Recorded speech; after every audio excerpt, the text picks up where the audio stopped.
Welcome back here to Live Now from Fox. I'm Andy Mack. A new big development around Diddy as we're following this case very closely here on Live Now from Fox as Diddy's lawyers say the feds raided his jail cell and seized a bunch of privileged material. So an interesting one to say the least about this. I want to put up some posts here from former federal prosecutor Neama Rahmani about this, saying Diddy's lawyers are claiming that it violates his Fourth Amendment right. However, inmates don't have Fourth Amendment expectation of privacy in prison, so that argument is weak. Guards can search his cell without probable cause or a warrant. So a big development there in terms of this.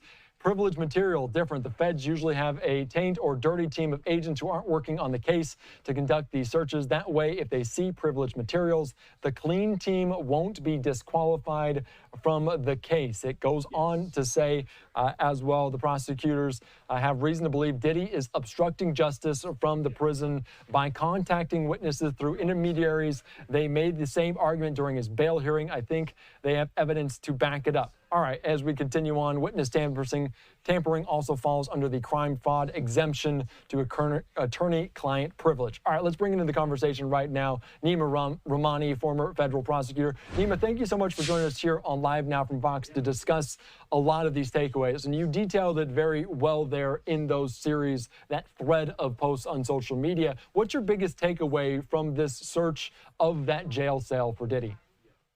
Well, the defense is going on the offense here, and they filed a motion alleging these constitutional violations, Fourth, Fifth, Sixth Amendment violations, and outrageous government conduct.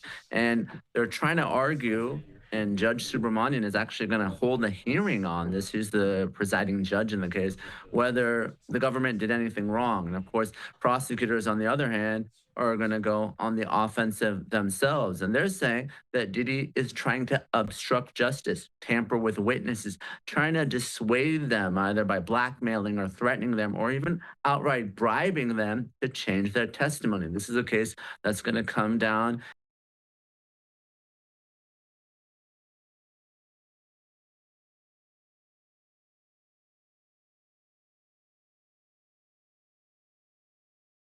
of the jail cell for Diddy. They don't necessarily need a warrant. How does that typically happen?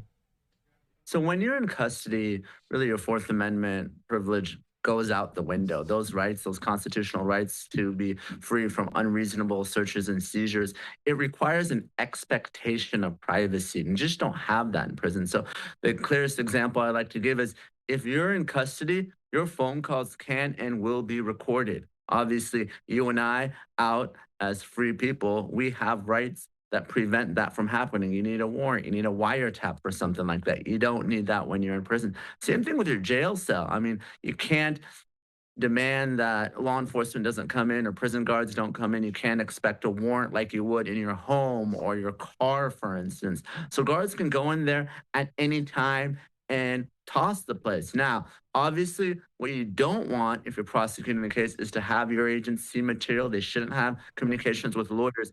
That's the most privileged under the law, really the most protected. So what they'll do is they'll send in other agents. The clean team won't have anything to do with that. The folks that are actually working on the case, they all have these other agents that are essentially walled off. So if they see something, they'll set it aside and they'll look for evidence of contraband or some other evidence that Diddy is engaging in unlawful conduct from his prison cell.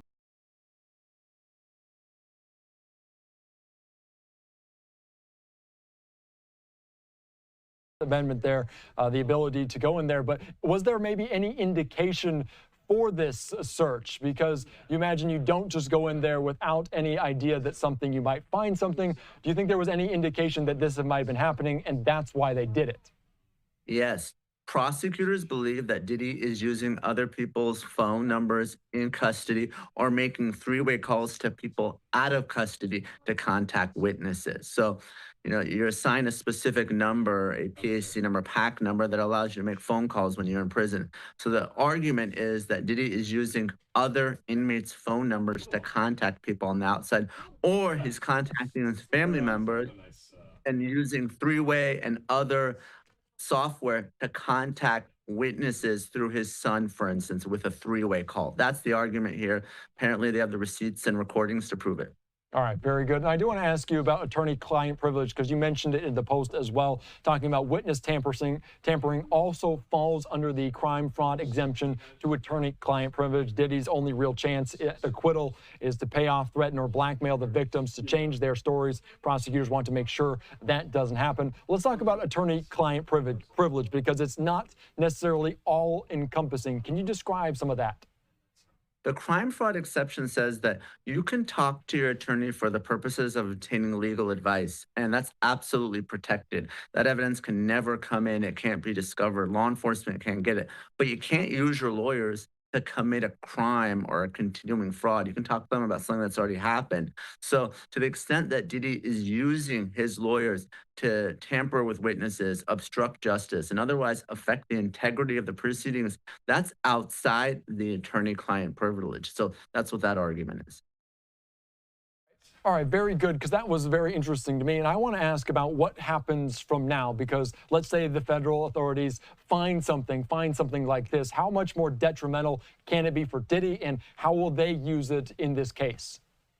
So there's a few things that can happen. The first is he's almost certainly going to remain in custody to the extent that he's engaging in this conduct. And the government will continue to make these arguments during bail hearings because the defense keeps asking for bail. And they're trying to put up that same $50 million bail package with more and more restrictions. So that's one issue. How does it affect bail? It could lead to additional charges. Obviously, he's already charged with, racketeering and sex trafficking and prostitution, but they can pile on obstruction charges on top of it. Not to say it's going to necessarily add a whole lot of time, but it's going to be bad evidence that's going to come out at trial that, Diddy's trying to dissuade these witnesses who are testifying against them or blackmail them. We know that he has lots of video of them or potentially even bribing them either outright or through one of these civil cases.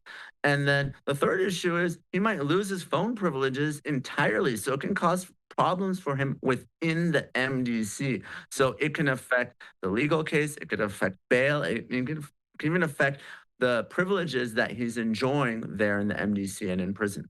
All right, very, very interesting. I want to ask about the other side of this. If you're the federal authorities, you're raiding this cell, you're looking for possible some of this evidence as well. Could it backfire for them? Could that lead to a mistrial or something happening in this case?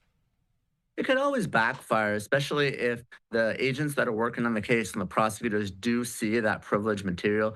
They could potentially get kicked off the case if for some reason the government does something outrageous. That's why you hear this outrageous government conduct motion. Potentially, as an extreme remedy, the judge can dismiss the case. But normally, in my experience, federal prosecutors, especially down in the Southern District of New York, they know what they're doing. It's a very high-profile case, likely to go to trial. They know how to handle these the right way. And this is something you learn even as a baby prosecutor. Don't send your agents, don't send your lawyers in when there might be privileged material. When someone has a lawyer, make sure it's someone else that's walled off from the case. So I expect that they did this the right way. All right, my last question, Neama, before I let you go. You mentioned that immediate hearing. What could we expect to be heard there? What is the outcome of this?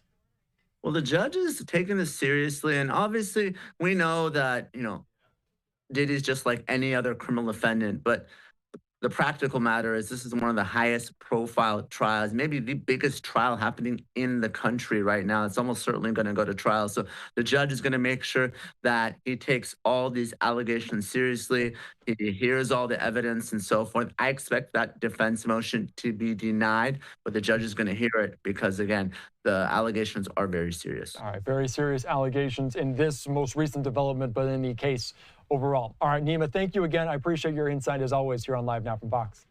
Thanks for having me, Andy. All right, thank you so much. All right, let's continue on. Great conversation there about this latest Diddy